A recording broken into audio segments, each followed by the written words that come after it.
السلام عليكم ورحمة الله.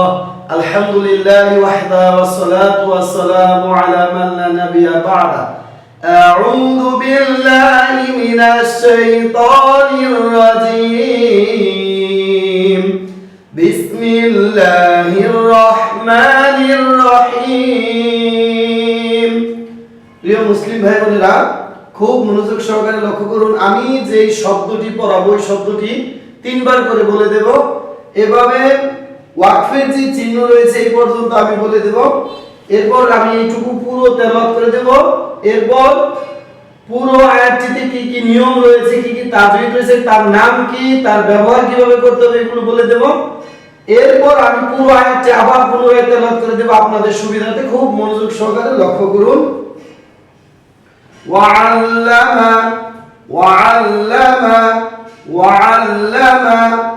آدم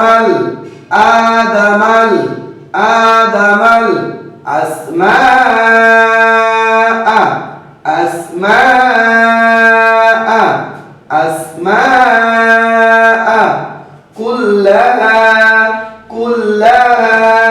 كلها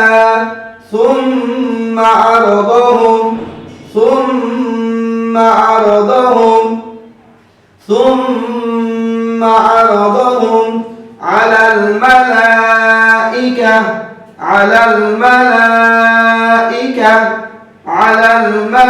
الملائكة وعلم آدم الأسماء كلها ثم عرضهم على الملائكة فقال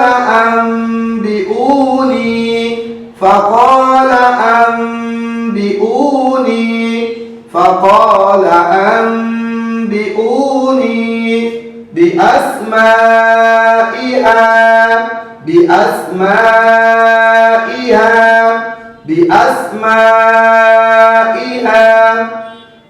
أولئك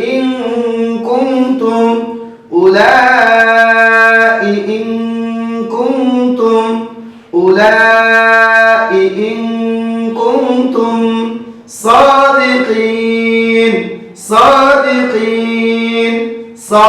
صادقين. فقال أنبئوني بأسماء هؤلاء إن كنتم صادقين. এখন আমি বলে দেব কি কি নিয়ম রয়েছে, লক্ষ্য করুন। ওয়াল্লামা তিন দাঁতওয়ালা চিহ্নটিকে তাসদীদ বলে। তাসদীদওয়ালা হরফ দুইবার করতে হয়, দের হারকাত দেরি করে করতে হয়। ওয়াল্লামা আলিফের উপরে খাড়া জবর এক আলিফ টান, নাম হলো মাদ্দি তবাই।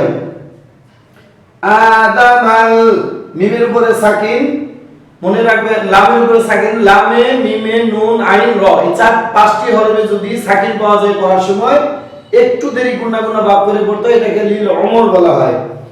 মাল আসমা মিমের উপরে জবর, বামে খালি আলিফ মাদ্দে হরফ, এর বামে আসল হামজা রয়েছে। এখানে তিন হারকাত অথবা চার আলিফ টেনে করতে হবে, নাম হলো মাদ্দি মুতাসিল। আসমা কুল্লাহা হায়ের উপরে জবর, বামে খালি আলিফ মাদ্দে হরফ, এক আলিফ টেনে পড়বে, নাম হলো মাদ্দি তবাই। সুম্মা পেশের বাম পাশে তাসদীদুল মিম ওয়াজিব গুন্না। তো প্রিয় মুসলিম ভাই বোনেরা, ওয়াজিব গুন্না হওয়ার শর্ত হলো এক জবর এক জের এক পেশের বামে নুনে অথবা মিমে তাসদীদ হতে হবে, এটার নাম হলো ওয়াজিব গুন্না। অনেকে এটা প্রচলিত আছে যে নুনে মিমে তাসদীদ গুন্না করা ওয়াজিব, এই কথাটা ডাহা মিছা কথা, এটা ফলো করবেন না আপনারা। মনে রাখবেন ওয়াজিব গুন্নার শর্ত হলো এক জবর এক জের এক পেশের বামে নুনে অথবা মিমে তাসদীদ হলে ওয়াজিব গুনাহ। তবে নুনের ওয়াজিব গুনাহ করার সময় দুই ঠোঁট ফাঁকা থাকবে আর মিমের গুনাহ করার সময় বন্ধ থাকবে। তো এখানে বন্ধ থাকবে। সুম্মা আরাদাহুম মিম সাকিন বামে আইন, এটা হলো ইজারি শাফাউই। আলাল লামে সাকিন একটু দেরি গুনাহ ভাব, এরকম হরফ পাঁচটি, লাম মিম নুন আইন র, এটাকে লিল ওমর বলা হয়। আলাল মালা লামের উপরে খাড়া জবর, মাদে হারকাত, এর বামে আসল হামজা। এখানে তিন হারকাত অথবা চার আলিফ টেনে পড়তে হবে, নাম হলো মাদ্দি মুতাসিল। ইকাতি। লক্ষ্য করুন লাস্টের হরফের নাম হলো গোলতা। এখানে যদি আপনারা ওয়াকফ করেন তাহলে হা সাকিন পড়বেন, আর যদি ওয়াকফ না করেন তাহলে ইকাতি ইকাতি তাদের তি পড়বেন। তবে এখানে যেহেতু লাম আলিফ, এখানে ওয়াকফ না করাটাই ভালো, এভাবে একসাথে রিডিং করে যেতে পারলেই ভালো। প্রয়োজনে এখানে ওয়াকফ করেন আলাল মালাইকাতি ফাকা, এখানে ওয়াকফ করতে পারেন, একটু আগে এখানে ওয়াকফ করে নেবেন। ফাকা কফের উপরে জবর, বামে খালি আলিফ মাদ্দের হরফ, এক আলিফটার নাম হলো মাদ্দি তবাই। ফাকালা আন নুন সাকিনের বামে বা, এটাকে ইকলাবে গুণা বলে। ইকলাব অর্থ পরিবর্তন করে পড়া, ইকলাবের হরফ একটি বা। নুন সাকিন ও তানউইনের বামে যদি ইকলাবের হরফ বা পান, দুই ঠোঁট বন্ধ রেখে শক্ত করে গুণাটা করবেন। তবে এটা প্রচলিত আছে দুইটি ঠোঁট চুল পরিমাণ ফাঁকা রেখে গুণা করা, তো ওইটা থেকে দুই ঠোঁট বন্ধ রেখে গুণাটা করে এটা উত্তম, এটা অনেক ভালো। আপনারা বন্ধ রেখে গুণা করবেন, এটাই ভালো। নাম হলো ইকলাবে গুণা। আম্বিউ হামজার উপরে পেশ বামে সাকিনুল আওয়াম মাদ্দে হরফ, এক আলিফটার নাম হলো মাদ্দি তবাই। নি নুনের নিচে জের বামে জজমুল আইয়া মাদ্দে হরফ, এক আলিফটার নাম হলো মাদ্দি তবাই। বি আসমা মিমের উপরে জবর, বামে খালি আলিফ মাদ্দে হরফ, এর বামে আসল হামজা। এখানে তিন হারকাত অথবা চার আলিফ টেনে পড়বে, নাম হলো মাদ্দি মুতাসিল।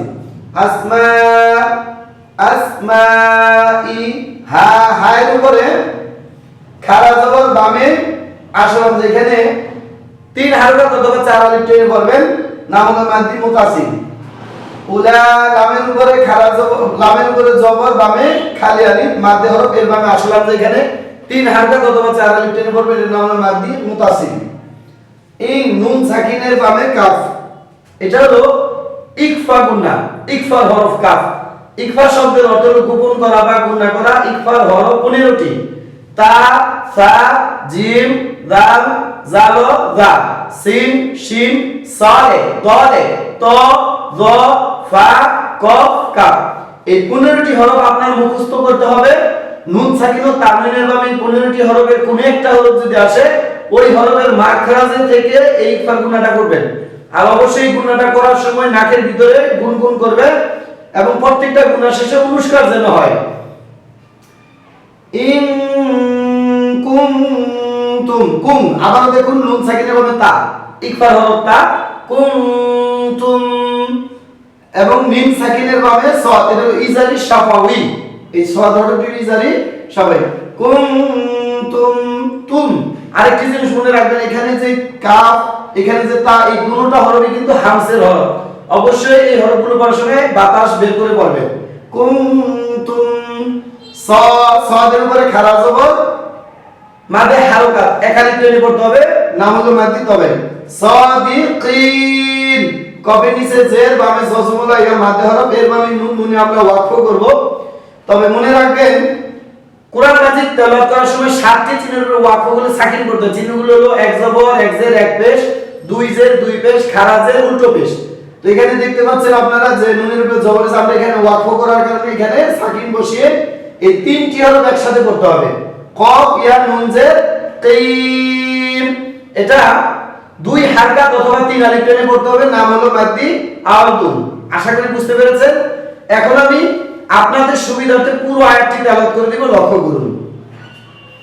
ওয়াআল্লামা আদামাল আসমাআ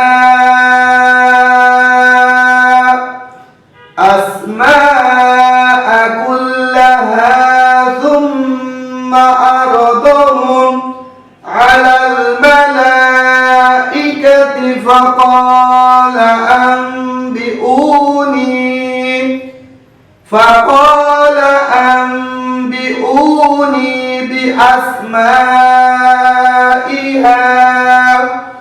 বিআসমাই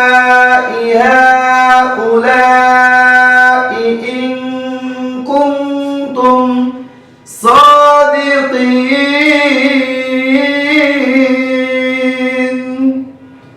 প্রিয় মুসলিম ভাই বোনেরা, অবশ্যই আপনারা আমার এই চ্যানেলটিকে সাবস্ক্রাইব করুন এবং অবশ্যই অনুদিনী মুসলিম ভাই বোনদেরকে পড়ার জন্য শেয়ার করার মাধ্যমে পড়ার সুযোগ করে দিন, এবং অবশ্যই আমার এই পড়াগুলোতে একটা লাইক দিবেন।